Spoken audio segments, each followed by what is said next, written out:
Hey, I'm Dennis. This is my first delve into Deepin desktop. Right off the bat, I can tell you that audio works, video works. I know that Simple Screen Recorder is recording right now.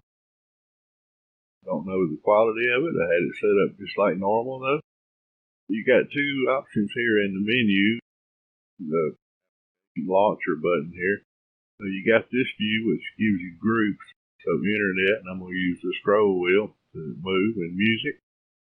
Got that. Video. Got a category, and it's also got a subcategory. You have to be real careful about clicking there. There we go. Alright. Because it'll just disappear. Under graphics, this is, you got all your categories. If you don't like the categories like that and you want it in supposed alphabetical order, this would be the way to go. However, I just noticed that I downloaded a bunch of programs and it put it down at the end here instead of putting it in alphabetical order, which is cool. That way I know I installed it. I guess that's what that blue dot's indicating there.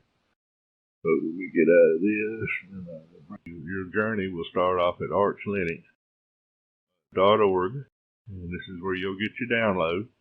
When you get it Arch Linux installed, you'll go to their Deepin desktop environment section in the Arch Wiki. You install the Deepin Extra. You will need the Network Manager, but however, you will not need the Network Manager applet. You'll end up just uninstalling it. They have their own. Deepin has its own.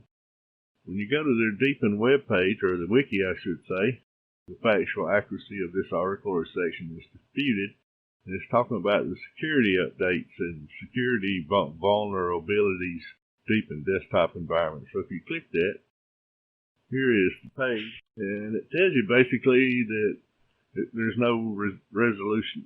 Here's the last, on 13th of May, it says reported bugs by OpenSUSE. Distribution developers have all been closed for the same reason. There has been no response from the packager or from upstream for a long time, closing this and related Deepin bugs. For me, this means there's no clarification and has been provided into the bugs discussion threads, therefore the issues remain. I'll make a little segment here because I think it's very interesting. Under General Settings, you go to the Generals category, the boot menu. The next one calls itself the User Experience Program. Right now it's on, indicated by a blue handle or button. I'm going to turn it off. You see it grades itself out, and it's off. But just this quickly, I'll select another category, and then I'll come back to it, and it toggles itself right back on. Is it spyware? If it's not, then why does it keep turning itself back on? So just a real quick, so I don't forget that.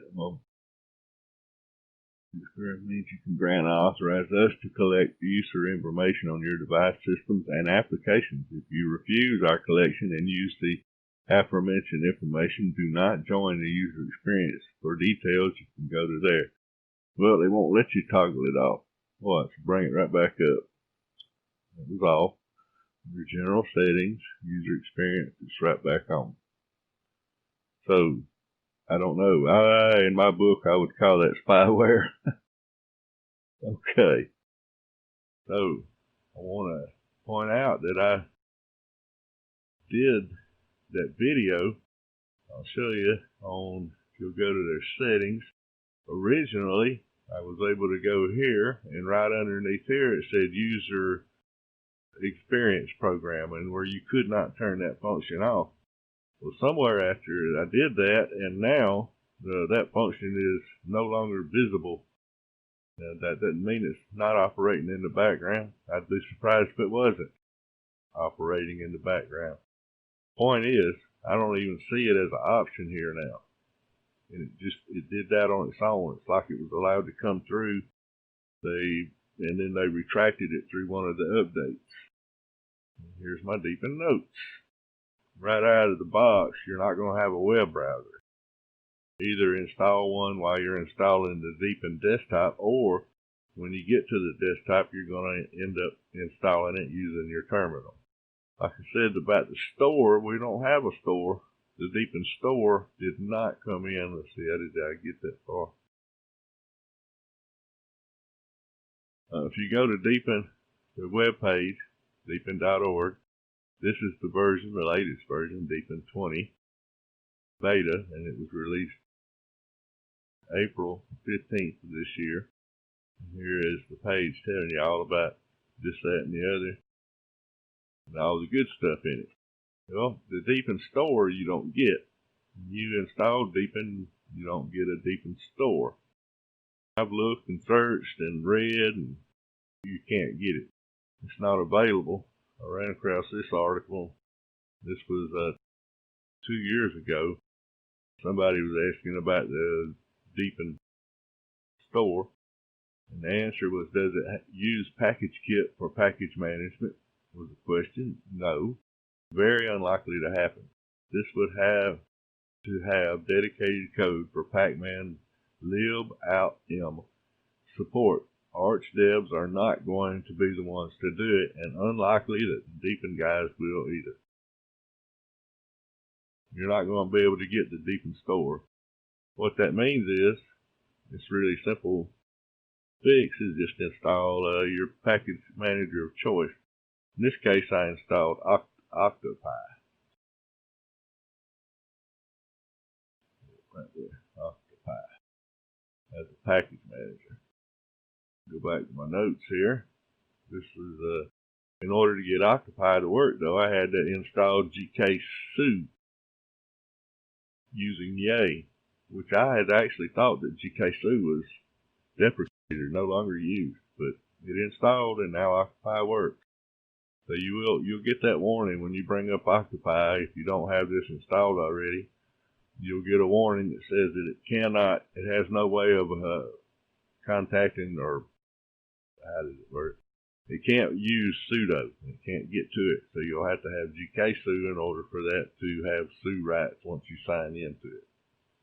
Alright, the default music player is just called music. And I found it interesting that the change option in the settings to exit when told to do so, because if you don't change that setting, it'll just minimize itself to the tray and it's running in the background. Let's see. And doing some stuff here. Let's see, this is their Deepin system monitor.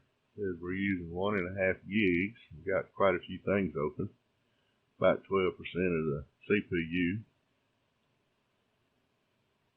Okay, let me go back to the Deepin notes here. Alright, so we can't get the Deepin store. The right click options on everything. Look, I'll just right click on the desktop and all of a sudden now I got a menu. Display settings. One thing I noticed here, let me open up VirtualBox. Everything works the same, however, most of it looks different. They've got their own tweaks on everything. Here I've set up Arch Linux in a VirtualBox. Just go to the settings and look at the difference between how this settings panel looks and compare it to the one that you're used to seeing. For instance, right here, the tick marks are on the right. I've never seen them on the right, I don't believe. They've always been on the left. And these little gradient lines here, same here. I've never seen, I don't recall ever seeing those. It carries right on through. The whole thing looks, I mean, it all functions the same. Here's one that looks the same.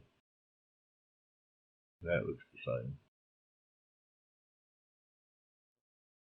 So it's just the whole, everything you do, you'll find looks just a little bit different. But there's nothing wrong with that. Let's see, is there something? Found an option in the settings under user experience program. I sure am glad I recorded that. I have it on video, digital proof that it was there, and now it's gone.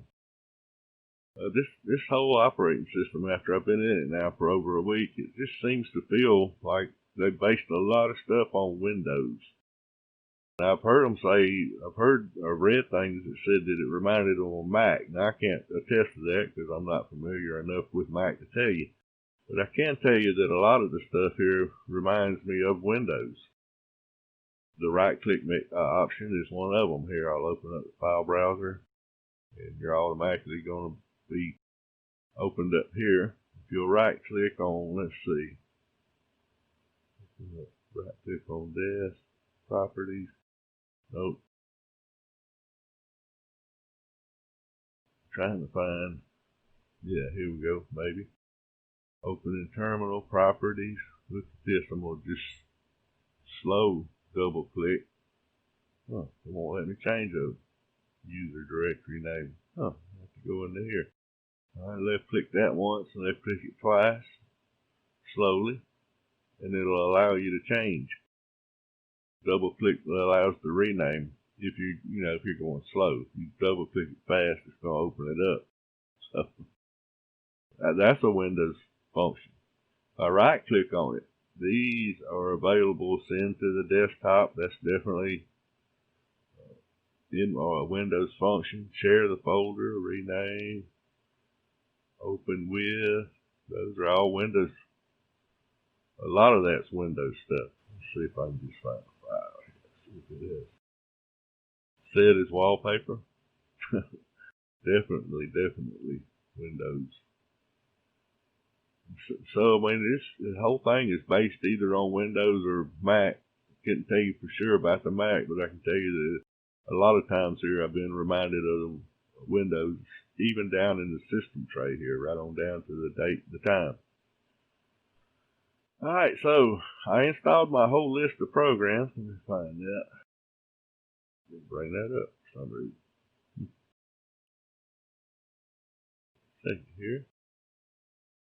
Okay, this is the programs that I've deemed necessary to make me a working system that I can use. Some of it's optional, like the Wine, the Steam, and the Lutris. Intel U-code, although you're probably going to need that. And this is on this side is whether it's available through Deepin or I had to actually install it. It came with Deepin System Monitor. Kdenlive, the only program out of all of these that I could not get to function was Kdenlive. And when I would open it up, it would get to the splash screen and then it would just disappear. And it was not running in the background. I didn't see it in the processes running with the system monitor. Even after a reboot, it would not start. It would just get to the splash screen and start. And that was through the typical installation. I read notes of what I did. I installed it using Pacman first. Didn't work. Got rid of it. Then I installed Octopi after I found out they didn't have the Deepin store available. Installed it through Octopi, and it's still the same thing. Would not get past the splash screen, so I removed it using Octopi since I installed it using Octopi. Then I installed Flatpak while I was in Octopi. You can do that with Pacman. Pacman -S Flatpak will do the same thing. Then I closed out and rebooted. I went to FlatHub right here. All I did was a quick search right here for Kdenlive. I'm typing in FlatHub. There we go. And you get one result. And when you click on it, it's going to ask you to install it, which I did. Then to set it up, Flatpak install, flathub.org.kde.kdenlive. If you wanted to, this would be the command to open it up in the command from the terminal. There's no need to. Here, I'll open it up now. Here, I put me a icon in the dock there for quick access. Get it out of the way for a second. Alright. Right here is where it would die. It's version 20.04. And I have used it, so it does work, although it does work differently. Which I guess that could be because it's a flatpak, I'm not sure. I'll give you an example here. Normally you could hold control here Now yesterday it would not let me do that. See, I didn't do that there. All I did was stop, and as soon as I stopped it went on and imported. So save any of that. So it does work. It's different. You have to see what it takes to keep it going. I'm pretty sure I covered this. Etcher. Instead of downloading Etcher, you can use Bootmaker. And I did actually make a USB from the Arch ISO, and it worked just fine. It reminded me of the one you see in OpenSUSE. What do they call theirs? Can't remember right off. Brain fart. Okay, I decided to record this to show you what I'm getting. I'm booting into a UEFI mode on my Dell Optiplex 7010 super small form factor. And I've used the point is I've used the Deepin boot manager to burn ISOs to 2 separate USB sticks using 2 separate ISO files. And this is the result I get. Regardless whether I boot to UEFI or go back up here to Legacy and boot into USB storage. So I'm going to show you the result here. And at first I thought it was bad disks. And then now I'm condemning the Deepin boot manager. I mean, 2 different USB drives going bad at the same time.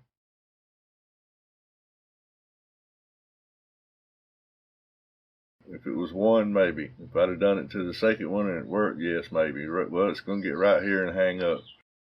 And it's assuming drive cache right through. Process 10, 11, and 11. No caching mode, page found. I'm assuming you can read that. But it's fixing to drop me out. It says you can, falling back to interactive prompt. You can try to fix the problem manually. Log out when you are finished. SH cannot access TTY, job control turned off. So it's not putting something in the ISO is not getting carried over. All right, let's see. That's the Kdenlive stuff. Template for a week we got taken care of. So after my first week, and now I'm into my second week. This is actually the very end of my close to third week, but because I am ahead of everything, but that's the way I want it. My first impression is after I got Kdenlive, the flatpak installed, I now have all the tools I deem necessary for my workflow, including Audacity, Simple Screen Recorder, GUBC View, etc., including Firefox. I can now confirm that you do not get a fully developed desktop environment. It's missing their branded software store, and it has a workaround, but why is that necessary? No, the workaround is installing pacman or Octopi, or I don't know if GNOME package kit would work on this or not. You could try it. Alright, so what's very, very fishy, and this is going back to that user experience program. I'm calling this extremely fishy because after I recorded that segment on the user experience program, I already said this, that function disappeared and or is not accessible any longer. I have no idea what happened to it. I do not know. I do know that several updates came down in between discovering it and then finding out it's not there. Missing it from the control center. To me, that's really suspicious. I mean, they had a function there. I recorded it, and now it's not there. Use at your own risk. You'll have to use your own discretion, do your research. As far as this operating system going, though, this is a nice system. It's very limited on what you can do, though. Provided a person could stop the system sending what could be and should be called private info, which can absolutely be done as an option, then I could see this use case scenario would be for a young to Linux or any computer experience in general, because the system core is for the most part, is not easily changed. manipulated and or corrupted, making it harder to foobar the system. I think a person would have to put forth a big effort in order to corrupt this system. Also, the person who likes pretty things. It's clear to see that the effort has been put forth into making the Deepin desktop a very nice and pleasing to the eyes experience. I very much like the way the system runs with all the nice things a Windows user is familiar with. Right-click menu options change with where it's being used. Super nice feature.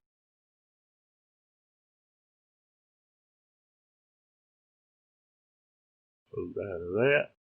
And so I've gotten everything, like I said. The only thing that I was not able to, you may get it to work, you might try it first, installing Kdenlive through regular pacman and see if it works for you.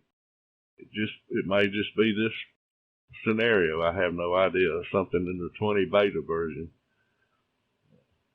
But other than that, all the rest of them work just fine. I'm using Screen Recorder. It doesn't seem to have any problem.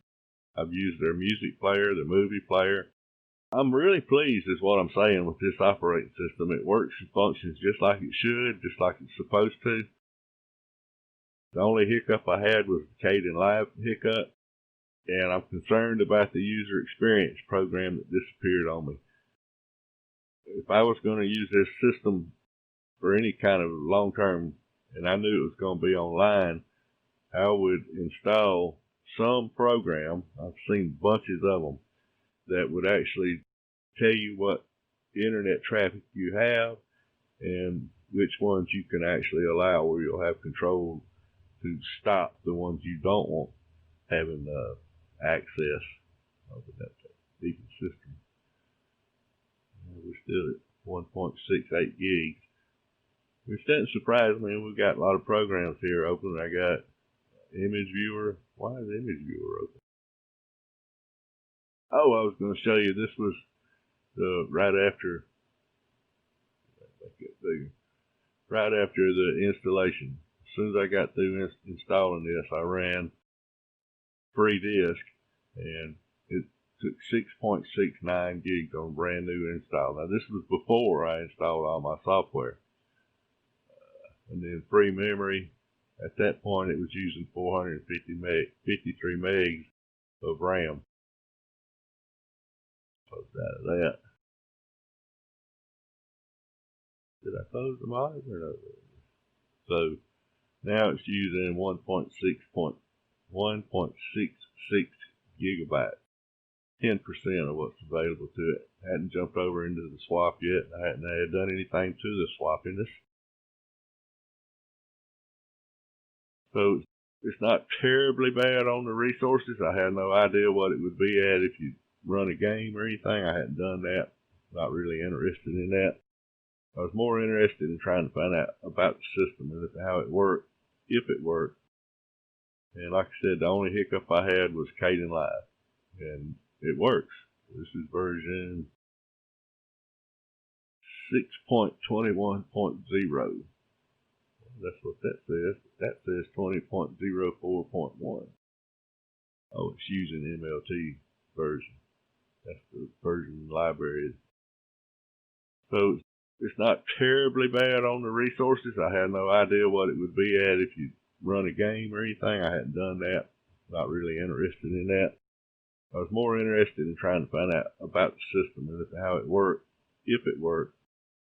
And like I said, the only hiccup I had was Kdenlive, and it works. This is version 6.21.0. That's what that says. That says 20.04.1. Oh, it's using MLT version. That's the version library. All right. So, I guess that does it for my Deepin desktop experience. And I'll be coming at you right after this with another one. Hope you enjoyed. If you have any questions, please let me know. Would I recommend Deepin? Like I said, we're going to put it with that caveat that if you're going to keep it online, you need to figure out how to control what is going in and out of your system. Once you do that, the whole system could shut down if you turn the internet traffic off specifically a specific program, if the whole system could crash. Who knows? It could work right off of that. I don't know. But if you can figure out a way to stop that spyware, I'm going to call it, then absolutely this would make a great operating system for a young person. I can see like a teenager just learning computers and stuff. They would love this because all of this is changeable. All these icon sets, all this stuff is changeable. I mean, and they're pretty. It's just, it's a pretty desktop. Comes with some pretty nice wallpapers, which I'm sure there is a way. But if you just open up the typical file browser here, make that bigger, you'll see this looks like Windows. If I opened up my computer or this PC on Windows 10, and it opened up, it would show me the folders, it would show me the tree, and it would show me my system and a D drive if I had it, and my DVD drive. Exactly. I mean, I could take a picture of this and compare them, and it would be the same. The only thing that might be different would be the fonts. I mean, the icons, but the thing is there. Let's see, what did I come in here for? I don't recall. Okay. I was talking about the spyware and using this. By the way, Control-Alt-T does bring up a terminal. So I'm going to do another disk free. Oops, did that wrong, didn't I? Yep, here we go. Alright, so even after I've installed all my programs, and including a flatpak, which I think are typically very large, we've got 13 gigs. So that's not bad. Not bad at all. You can see yourself running this system for quite some time. The printer, that may be one thing I didn't talk about. Let's see here. Oh, that would be Control. There we go.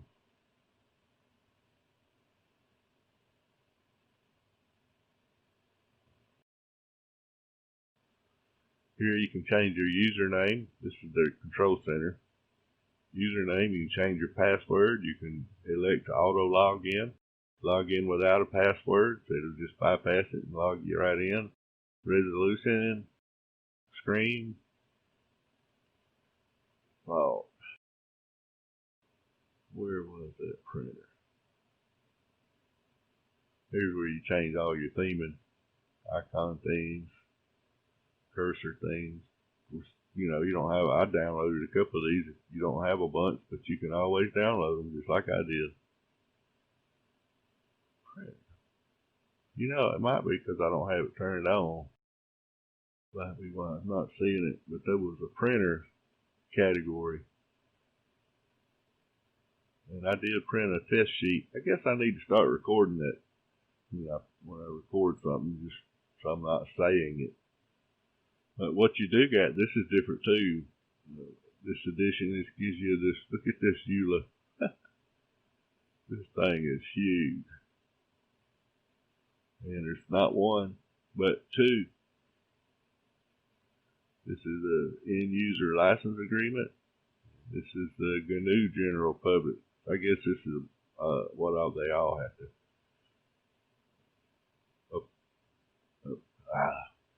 Here or two. Alright, so that's the settings panel. I think that just about covers it. I can't think of anything. We got the base programs. You see that. This was Deepin Extra. These were my Deepin notes. I went through all of these. I had to install GKSU to make Occupy work. Even through that, I couldn't get Kdenlive to work, so I'll bypass that next time. Just go straight to the flatpak. But other than that, all the rest of them installed and worked. It had quite a few of the programs. One of them, Deepin System Monitor, but the other one is the System Benchmark. That came in by default. Kdenlive stuff, I covered that. Pause there a second just in case you want to see what I had to do. And that's it. Close out all that. save all those files? Sure, save them all. That does it for my Deepin desktop. Not sure why I opened up VirtualBox, but I did. This shows you the stuff I've got open right there, which is quite a bit, really. Some of it using video stuff, that's usually pretty heavy. We got a camera. That says Kdenlive's running. Oh, that's the web browser. I still got all that open too. So don't forget, Kdenlive. Go to flatpak.org, punch in a search for Kdenlive, run this command: flatpak install flathub org.kde.kdenlive.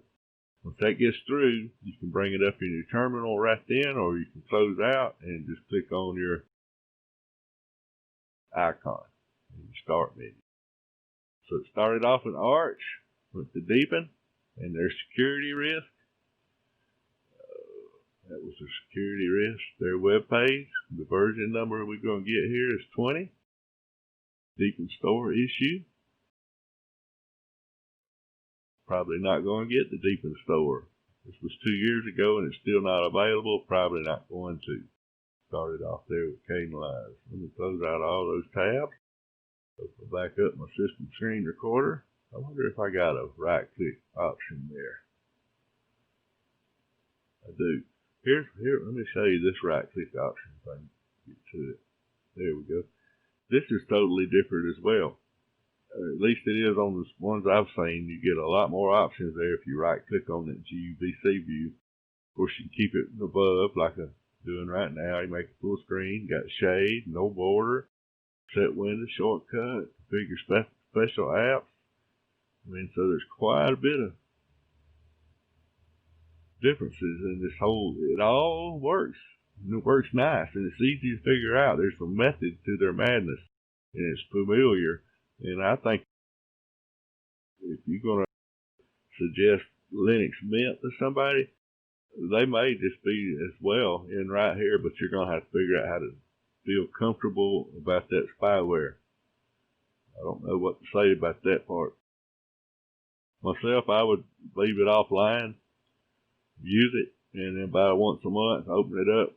Well, I'm on Arch, so about once a week, open it up and do my updates. I had a preview running that whole time too, so that took up more resources.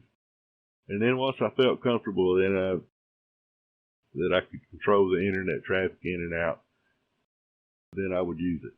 But I thoroughly enjoyed this. I did show this. You have an option to change this menu to categories by left clicking on that icon in the upper left. So, close out of that. I'm going to save this recording. Thank you very much for watching, and I'll see you on the next time. Bye.